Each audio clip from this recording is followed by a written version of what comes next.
Welcome to number 98, episode number 98 with the closing table of Lawyer's Title. Again, I'm your host, Tamera Gaede, and today's guest is Melissa Tucci.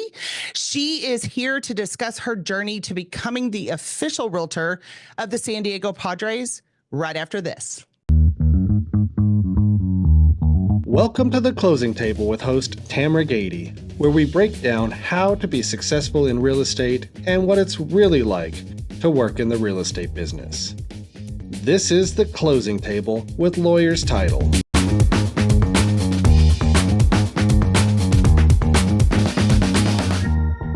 Welcome back. Again, I'm your host, Tamera Gaede. I am so excited for today's guest. I have on the show with me today, Melissa Tucci. She is the top 1% producer. Well, she is a top 1% producer at Coldwell Banker Global Luxury. She's also nationally ranked number 1. And she is the official real estate agent of the San Diego Padres. Melissa, thank you so much for joining me on the show today. I cannot tell you how excited I am to have you as my special guest. Thanks for having me.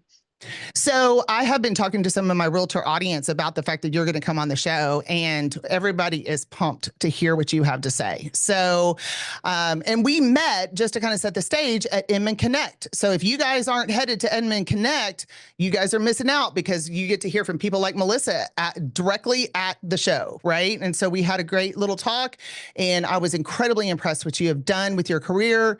So again, thank you so much for being on the show with me today.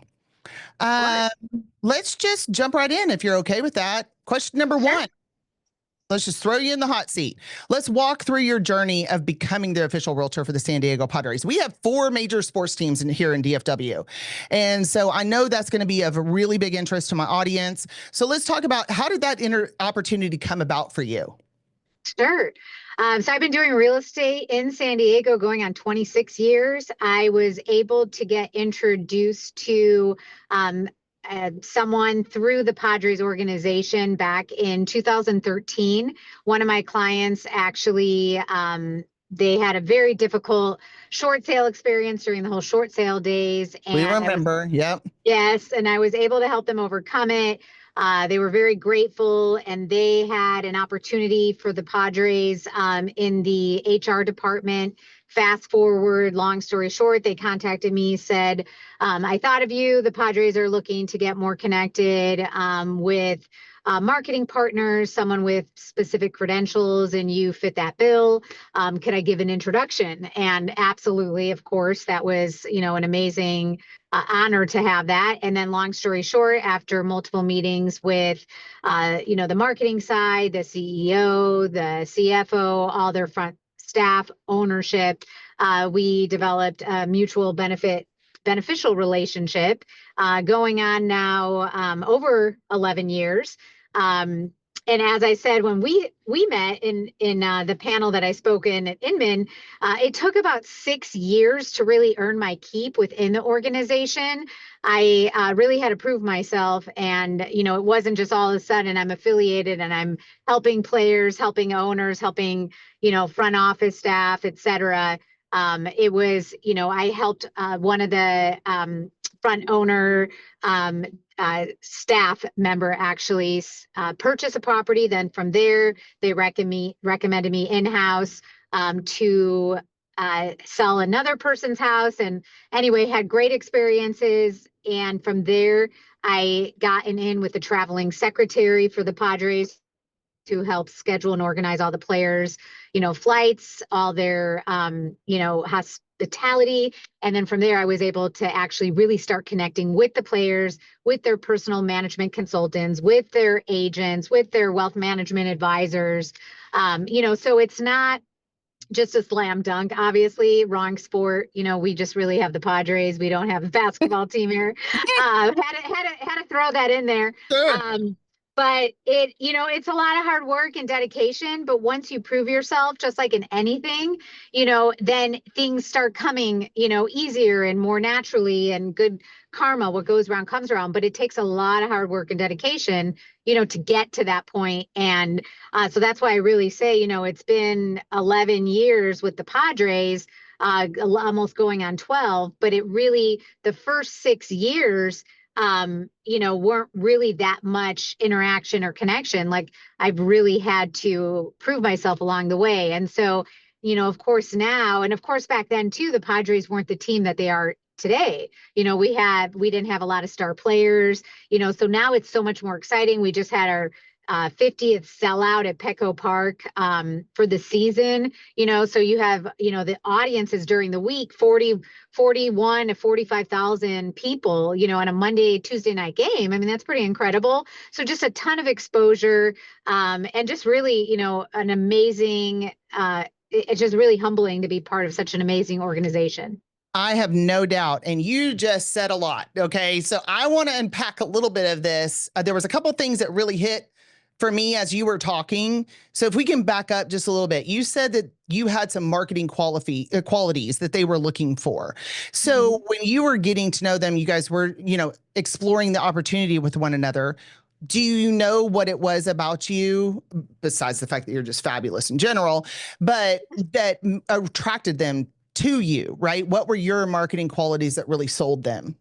Sure. So I had, pretty high credentials that they were looking for as far as statistics and in sales. So that's what they were looking for. I had, been ranked, in the top 1%. I was, in the top one in my company in the last 5 years, so I had really strong statistics of sales, right? How When many I looked at properties your website, I noticed your background in sales, right? And how you had a big evidence of success, right? Prior to joining the Padres as their realtor.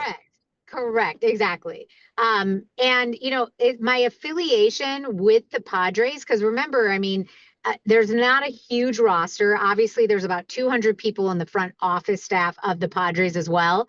But I mean, the Padres themselves is probably less than 5% of my actual business, but it's the affiliation, the connections with all of their wealth management, financial advisors, all of their marketing advisors. That is what really drives me from continuing to, have that partnership as well, and the exposure. So it's not just, because that's what I don't want people to confuse, is that I wouldn't have enough time for them because I'm helping all of these Padre players buy and sell houses, when the reality is less than 5% of them even buy.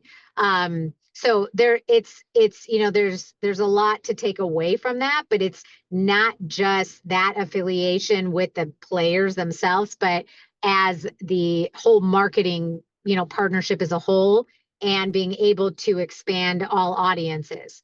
If that And makes I sense. love that you said that, because I think taking care of what we like to call gatekeepers, right? The people in the front office, the ones that really help support the Padres, I think approaching it from a 360 view, right? You're not just going after the players, you're going after the whole organization. And you just need the one in, right? The one that Right.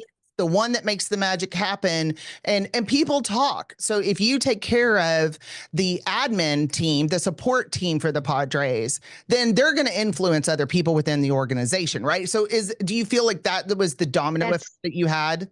That's 100% what happened, because all of those admin people are still, they see these people day in, day out. They might not have, full conversations all the time, but it was a complete domino effect, starting really at, the mid market of the admin teams, and then, to the ownership, to the Padres attorney, to the Padres traveling secretary, to the CEO, you name it. And it all then trickled down from there. It's like, don't use Melissa because she's the official agent of the Padres. Use her because she did a great job for me. Use I her love because that. she knows what she's doing. And so it just is, it all ties together, because you can't just get a title and think everyone's just going to want to use you. We're marketed to everywhere we go. You see billboards, you see signs, you see commercials.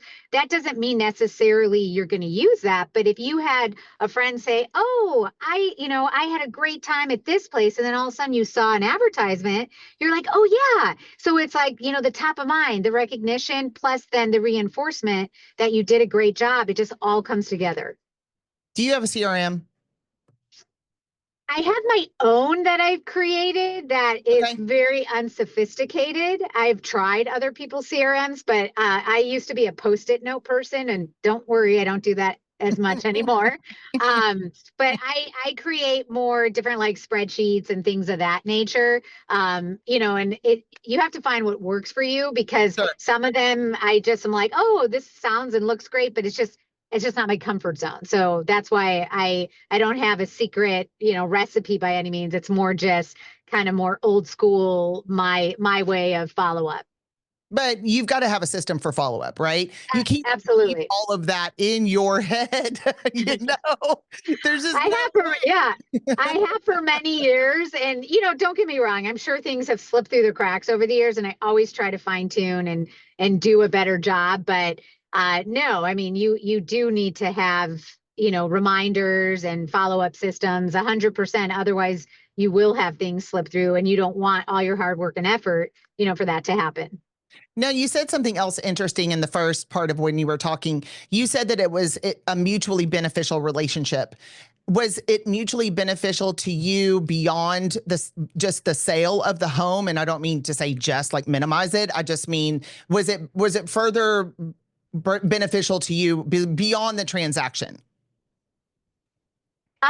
Well, mutually benefiting, meaning, I was able to get the recognition. I have signage in the ballpark. I rotate on the televisions. I, you know, have radio advertisement. You know, I have, you know, website presence, you know, all through, you know, the affiliation with the Padres and the MLB. But then Okay. it's also benefiting them for my services to help any of the players from, you know, ownership, things of that nature. So that's why it has to be mutually beneficial, because you know, when they just had the trade, you know, I had multiple players or their management consultants reach out to me, a couple of their wives or girlfriends with, you know, housing needs.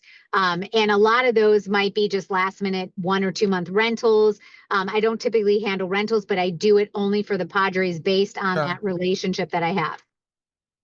Okay. I thought that was interesting. And you told me also that it took you 6 years to earn your keep. Can Mhm. you break that apart a little bit for us? What does that really look like? I really didn't get any referrals within the organization for 6 years. You know, Oh, got it. Okay. I did not help any players. I did not help any ownership, any staff.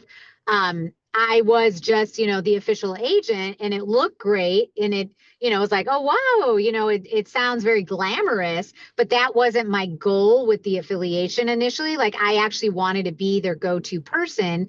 And I actually had to really earn that first sale within the organization, which then became that domino effect of, oh, wow, I had such a great experience with Melissa. And then they referred me and they referred me, and it went on and on. And then I got in a really great relationship with the Padres traveling secretary, which you have to remember, like, these people are contacted all the time, just like how we as real Oh, estate yeah. professionals, you know, you're contacted by escrow and title and home warranty companies. Like, people get bombarded, and they're not going to just want to talk to, you know, 20 people every day. And it's like everyone tells them how great they are, right? And so Oh, yeah. I wasn't here to say that. I wanted them to experience having a great experience, you know, having a great transaction with me, having a great experience, having a great conversation. And that's what I mean by earn my keep.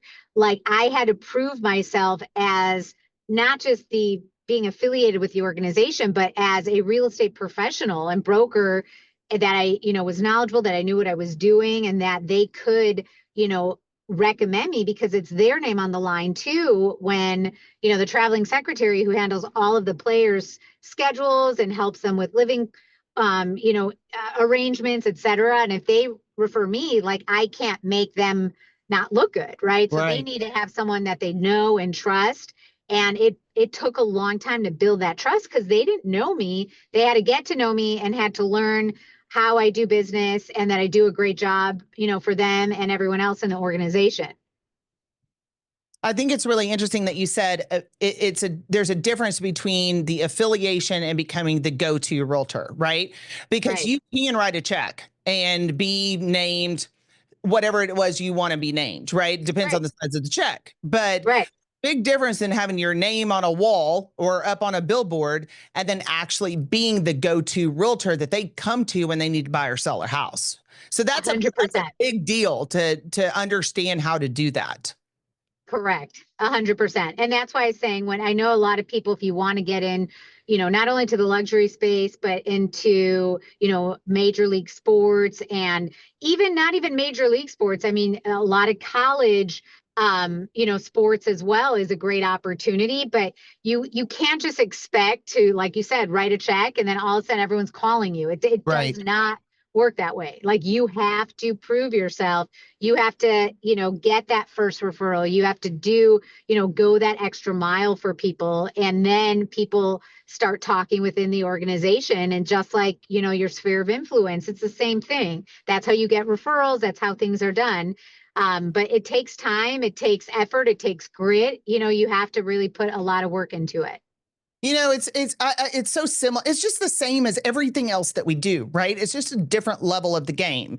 I mean, Right. when I want to work with a team, okay, I can just market to the team leader and build a relationship with the team leader until I get the team leader's business. But that doesn't mean all the team members are going to work with me, right? So I have to put time into cultivating relationships with the team members. And I think that's where, sometimes we get a little lost, right? We focus on the top of the hill, right? But we got to understand there's a climb to get there, okay? And servicing 100%. all the people that get you to the top is just incredibly important, right? It lays the groundwork for having the entire operation work with you. So I mean, down to the guy taking the ticket, okay? It's they're all very important. They all talk, they all say, have referrals and people that they connect with, right? So when we were there, did you go on the tour of the Padres Stadium with us, or did you just join us for the panel discussion? No, I did actually. And I've been on many tours of Petco Park, but I was on that tour as well. Did you have a good time on that? Oh, I did. And look, my office is at the Star where the Dallas Cowboys train. So I'm familiar with all of this. We have them practice out back my office.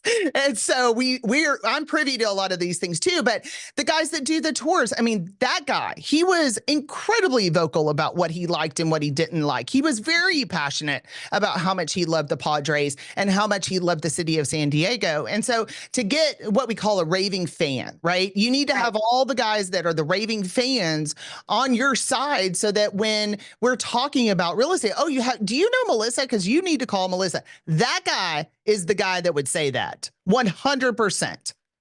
One of the field crews, I had helped their family member, the field crew during the game when they come out and they, fix the dirt and everything like that. And I had gotten a referral from one of the field crews. So it's like, just like you said, the person taking your ticket, that person might know someone who's related to the owner, who's related to a player. You can't treat people any differently, because you never know who's going to lead to the next, transaction, next great relationship you meet, et cetera. And that's always how I've looked at it. And you don't have to look at it like you're starting from the bottom, but really, sure, you want to just start from anywhere. And it does. I mean, it does, keep going up and up, and what goes around comes around. And I mean, I really think if people have, if you think like you're just going to get in and then all these people are just going to start calling you, like, it doesn't work that way. You do have to put a lot of time and effort into it. But once you do, it all comes back, and it's incredible. It's what we call the ground game, Yeah. So, okay, let me kind of understand a little bit more. How much of your business is related to the Padres versus the rest of your business? If you would, put it into a pie, is 80% of your business with them and 20% somewhere else? My business, the breakdown, if I were to actually break it down, is 20%, or maybe even a little bit less, is the Padres organization itself, and then 80% is everything else. However, what I was, alluding to is that because of my Padres affiliation and all the marketing that I do get a lot of business because of that.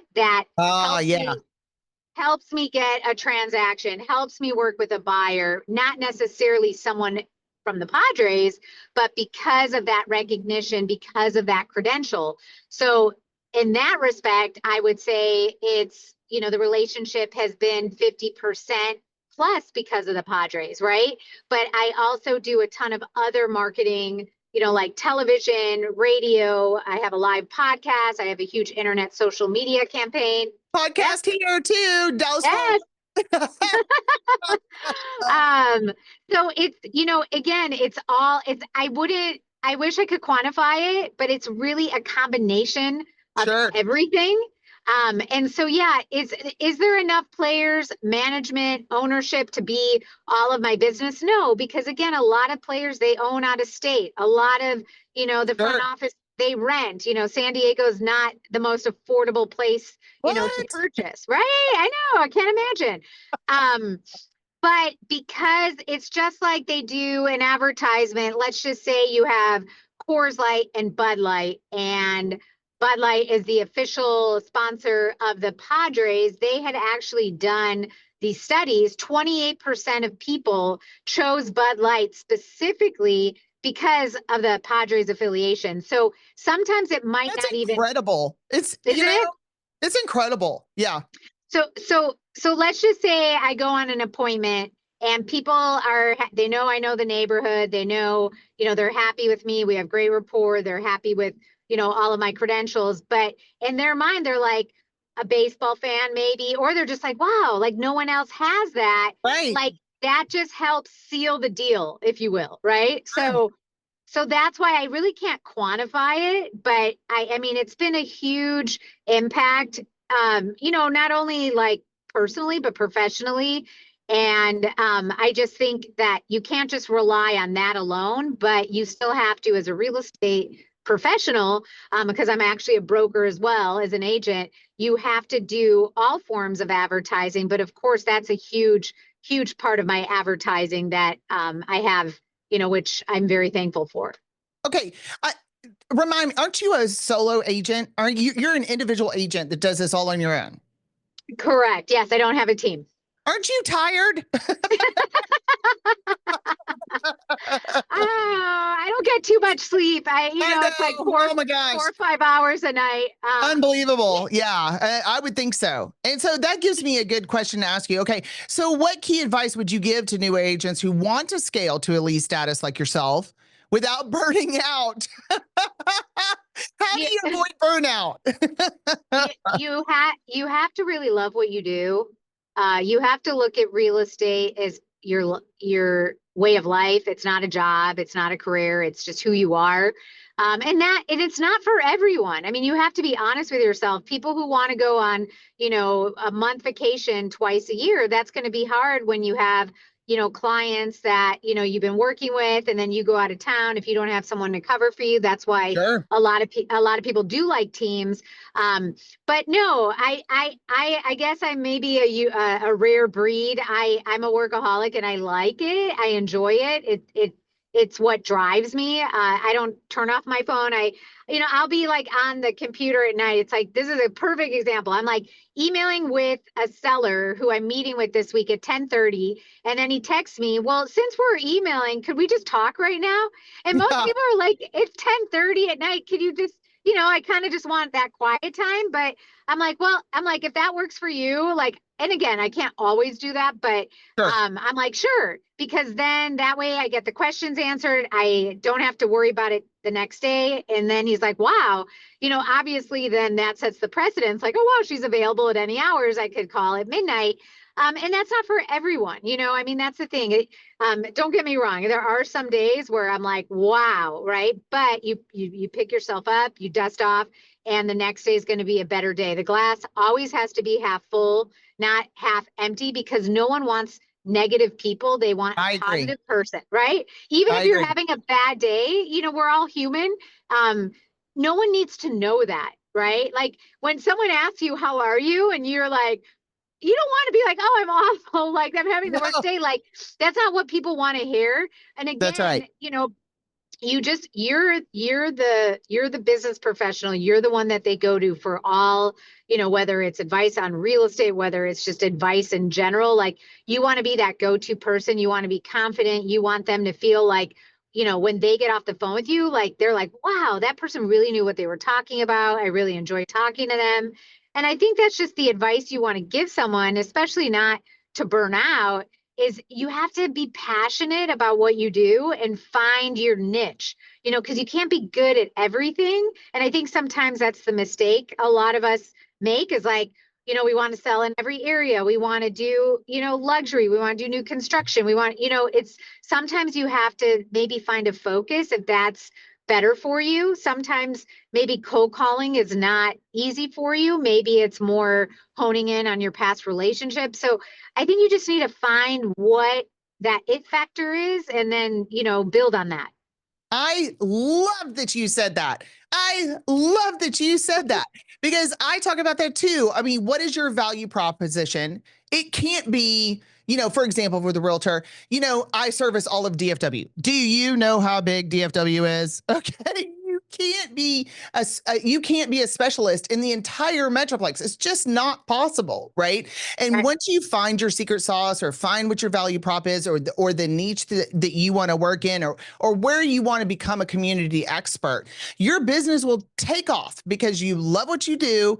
You found your place. You get into your groove. You're right. If cold calling is not for you, maybe farming a neighborhood is, okay? Or maybe calling expireds is, or maybe, there's just developing your sphere. Look, your sphere is your tried and true way of building a real estate business, okay? We all want to work with people that know, like, and trust us. We say that all the time in the business, right? And I say dollars are in your database. They're in your database. So work your sphere, always work your sphere, but also you need to have more than one line of business, right? So find the one you're passionate about, find a couple that you're passionate about and do those. You don't have to do what somebody else has done. There's different recipes for success, but man, that gold is in your value prop, in what makes you different and how you can bring specialty to the market. 100%. I love that you said that. Oh, love it. 100%. And my first listing was actually cold calling an expired listing. Do you still do that? I do not. I do not. Before I got into, of course you don't, but no, no, I think it's great. But it's funny enough. I came from a very cold calling atmosphere. I sold Yellow Page advertising before I got into real estate. And for every 500 no's, there might be a maybe. And wow. I really got tough, thick skin because of that. Yeah, you did. And that, that's really what taught me the fundamentals. It's obviously, a much more people person contact with real estate, but it's still sales. And it was a tough grind. But it really taught me a lot, and you can't always take things personal, even though I know that's very hard for people. But yeah, I think it's we all get gut punches now and again, and you do have to dust yourself off and get back up, on the horses we see out here in Texas. We don't ride horses here, by the way. But I agree with what you're saying. And look, there's a lot of grit required in real estate. I say it all the time. I sold my soul years ago. I sold my soul. But I love what I do, right? Just like you love what you do. And I think that's really where we get really excited and are able to get up every day. And, when I see somebody, I don't say, oh, I'm having this day, I can't deal with this day. I'm fantastic every time, right? And we just, we keep on going down the road. So you've clearly made yourself a very big success. I mean, 26 years in the business, that's a long time. You've seen a few things. Yes. Yeah, there's been ups and downs for sure. But even in interesting and changing markets, you'll still have, the hardworking agents will still always do well because people still need to, buy and sell all the time. And you want to be part of that agent percentage that makes it through any market. So speaking of the market, and I'm going to wrap it up here pretty quick because I want to honor your time, but tell me about the San Diego market right now, because I heard things when I was there at Inman Connect, and it's just like it is here.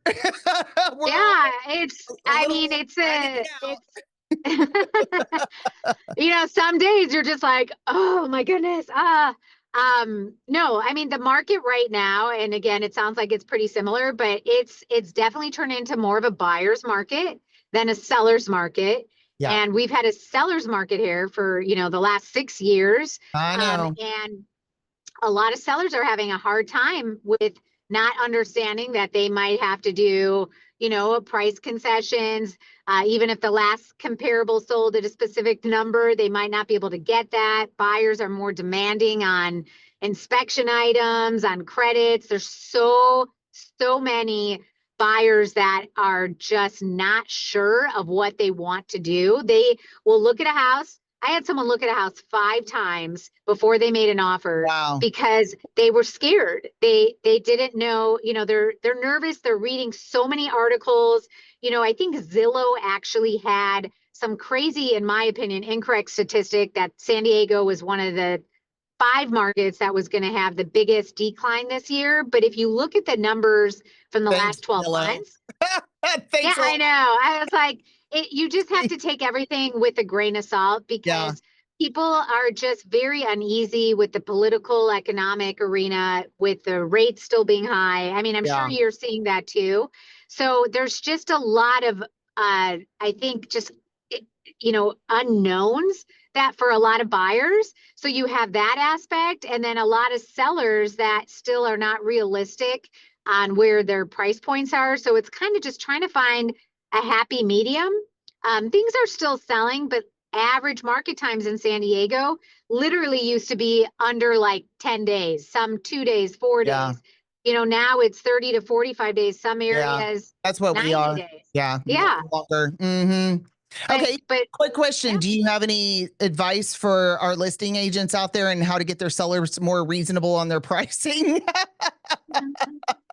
I think you have in the same boat. No, I mean, the reality is you have to give examples, right? Some people are not good with data because they're like, well, I don't care. My house is better. I put in a new kitchen, right? That's right. I had a seller say, well, I wanted to remodel the 2 bathrooms and get $200,000 more. I'm like, 200? Did you? Yeah. I was like, how do you think? Yes. I was like, how? Because I asked him because you don't want to make someone feel like what they're saying is not valid. But I was like, how do you expect to get that when the comparables are this and those were already all remodeled? Well, because my upgrades are nicer and my unit's a better location. That towel rack is way better. Your $100 fixture is not going to get you $100,000 more. I mean, what, Melissa? What? But you know what I'm talking about. There are people that, So I think you just have to lead with examples and stories and explain so that they can understand, because you just providing your neighbor who has the same model match sold for X amount. How do you think in a buyer's market, you're going to get $150,000 more in your similar upgrades, right? And so you have to say, I just had this previous transaction and we were in a similar situation, and kind of make it more relatable to them. And that's really how I've been doing it, because no one wants to be told they're going to get less money, than what they're thinking. But it's like, I think you have to also talk about, the buyers right now are very uncertain. There's a lot of uncertainty in the marketplace, and a lot of people are taking much longer to make offers, and going that route too. So people understand, like, we could list at this price, but it's going to sit on the market and you are going to have to lower the price and end up at a lower number than if you would just list it accurately from the beginning. And now people are wondering what's wrong with the house because you've been sitting on the market and had a price drop, Right. Look, it's very similar. I mean, same. Everything you said is the same. We're experiencing the same thing here. 100%. I mean, I think the week before I went to Inman, I had 3 clients that submitted contracts where the buyer got the seller to pay for title and the buyer agent directed where the title was going to close. So, that's a big indicator of a shift into a buyer's market. We're there. We're getting there to buyer's market. So at least there's maybe a little bit of, I don't know, we're all in this together. We're all in the same boat kind of mentality. I think a lot of agents have actually, agents should be all on the same side. It's like there's plenty of business to go around. I mean, it is competition, obviously, when you're meeting with people and whatnot. But I feel like buyer's agents and listing agents need to come together, because that's really what I pride myself on. I had 3 transactions that almost all fell apart this past week. And it was hours of conversations with the buyer's agents, getting some type of compromise, coming together, helping them understand where we're coming from, giving them pointers to talk about, because otherwise it's so easy to just say, okay, that's fine, forget it, right? I mean, Yeah. issues come up. And so, not only is this market more challenging, but once then you get into contract, it's way more challenging as well than it ever used to be, so you have to navigate all of that. No, we want to keep the transaction together. Well, Right. the goal is to get to the closing table. Always get to the closing table, right? And especially if you're under contract, man, you're almost there. You just got to get past the inspection and then, just ride it out to closing. Hope financing stays put together, Right. Right. Well, no, we're all in it together.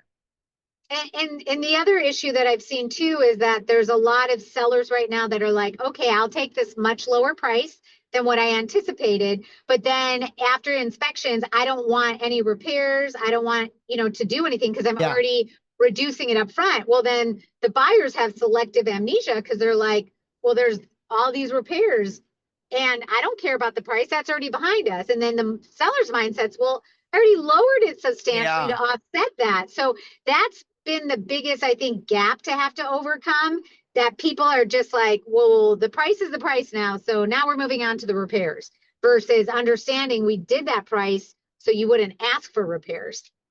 Yeah, I think the level of communication is just at an all-time high. That the need for agents to communicate during the transaction it's just paramount right now, right? Yeah. Whereas before it's we've experienced markets the contract, wielding the contract, is the most effective way to handle things and making sure that somebody came out ahead during COVID, right? When all the houses were going under contract really quickly. But I think now it's really about communication, and I feel like agents have fatigue. It's a different kind of fatigue than we had in COVID, but now it is definitely an agent fatigue from trying to get these deals to stay put together. So interesting to hear that it's happening is, I heard the same thing at Inman, all of the different realtors from all of the different markets were saying the same thing about the struggles that we're facing right now. So I at least feel like there's comfort, to all of us that we're all in the same, right?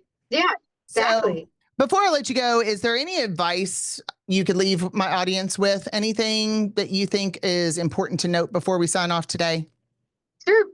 So I always say that, the work ethic is probably my number one pointer of how I've been able to, get to where I've gotten today and continue my success, but also to always keep a high level of professionalism. I have seen so many people, really not keep that in this industry, dress professionally, act professionally.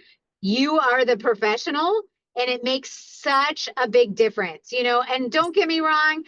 When an agent's showing properties in flip-flops and shorts, like for me, I just don't agree with that because it takes away that level of professionalism. But some people, that's what they do. So for me, it's like I wear suits all the time. That's what I like. I like feeling professional. I like being professional. Read up, know the contract, know what's going on in your market, be knowledgeable. Because when you're new and especially getting into this business, all you have is yourself, right? And you want people to listen to you and you want to know what you're talking about. And you need to earn that and earn people's trust. And so my takeaway is be professional, be consistent, and have a huge level of work ethic. I love it.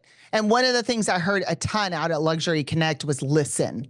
We got 2 ears and 1 mouth for a reason, right? You need to listen to people. They'll tell you everything you want to know if you'll be quiet and just let them talk.